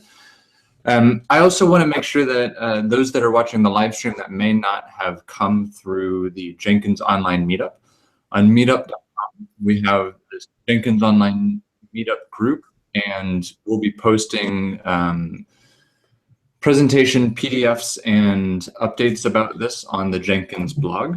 But the Jenkins online meetup is also a great place to see some good content. We've had some really good presentations in the past around plugin development, the Summer of Code presentations, things like that. And we'll try to keep doing these every month or every other month. And you can join the Jenkins online meetup for that. If you want to go meet people in person, we also have Jenkins area meetups around the world. So there's a high probability, especially if you're in this very dense European region, that there is a local Jenkins area meetup, which I'm sure would be glad to have you in attendance or glad to have you present something that's interesting from your own usage of Jenkins.